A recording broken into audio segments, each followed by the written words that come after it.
রাত বাড়ার সাথে সাথে ঘূর্ণিঝড়ের যখন তাণ্ডব শুরু হলো তারপর থেকেই কিন্তু উপকূলের যে মানুষরা আছে তারা কিন্তু আশ্রয় কেন্দ্রে আসা শুরু করেছে এবং এখানে এসে তারা আশ্রয় নিয়েছে। শুধু বরিশাল বিভাগেই 4,000-এর মতো আশ্রয় কেন্দ্র প্রস্তুত রাখা হয়েছে এবং এইসব আশ্রয় কেন্দ্রে আমরা কিন্তু দেখেছি যে সিপিপির যারা আছে তারা কিন্তু প্রতিনিয়ত যে শুকনো খাবারগুলো আছে সেগুলো দিয়ে যাচ্ছে। এই ছিল পটুয়াখালী থেকে আমার কাছে থাকা সবশেষ। আমরা যাব বরগুনায়, সেখানে আছে সহকর্মী মনির হোসেন বাদল।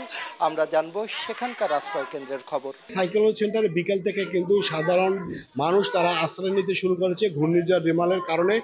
আর এই যে বরগুনা জেলায় 608টি সাইক্লোন সেন্টার রয়েছে এবং 3টি মুজিব কিল্লা রয়েছে।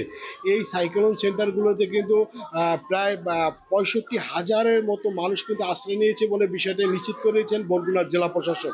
এছাড়া যে এই সাইক্লোন সেন্টারে যারা আশ্রয় নিয়েছে তাদেরকে জেলা প্রশাসনের পক্ষ থেকে শুকনো খাবার এবং রাতে খিচুড়ি দেওয়া হচ্ছে। এবং এই বরগুনা জেলার সাইক্লোন সেন্টার থেকে এই ছিল আমার কাছে সর্বশেষ খবর।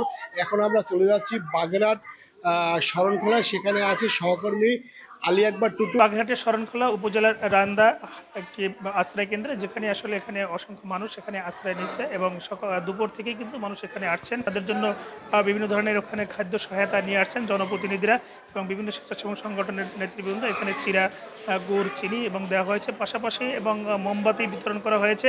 বাগেরহাটের জেলায় আমরা খোঁজ নিয়েছি প্রায় 40,000 মানুষ আশ্রয় কেন্দ্রে কিন্তু আশ্রয় নিয়েছে এবং 359টি আশ্রয় কেন্দ্র কিন্তু প্রস্তুত ছিল। এই ছিল আমার কাছে শরণখোলা উপজেলা থেকে সবশেষ। আমি এখন যাব সাতক্ষীরায় আছেন সহকর্মী তানজিম আহমেদ, আমরা জানবো সেখানকার আশ্রয় কেন্দ্রের সবশেষ অবস্থা তার কাছ থেকে। ঘূর্ণিঝড় রিমেল আঘাত আনার খবরে দেশের মধ্যে সবচেয়ে বেশি আতঙ্কিত উপজেলাগুলোর মধ্যে অন্যতম সাতক্ষীরার শ্যামনগর। আমরা দেখেছি বিভিন্ন আশ্রয় কেন্দ্র ঘুরে সেখানে গবাদি পশু সহ প্রয়োজনীয় জিনিসপত্র নিয়ে যারা সাধারণ মানুষ রয়েছেন উপকূলবাসী তারা কিন্তু এই আশ্রয় কেন্দ্রগুলোতে আশ্রয় নিয়েছেন। তারা বলছেন যে আসলে প্রতি বছরই যে মে মাস চলছে, এই মে মাসে কোনো না কোনো প্রাকৃতিক দুর্যোগ তাদেরকে নিঃস্ব করে, তো এবারও আসলে সেই ব্যতিক্রম নয়। তার ফলে তারা আসলে আতঙ্কিত, শঙ্কিত এবং ভীত বলছেন। সাতক্ষীরার থেকে শ্যামনগর উপজেলায় যে আশ্রয় কেন্দ্রগুলোতে মানুষের অবস্থান নেওয়ার খবর আমার কাছে এই ছিল সর্বশেষ।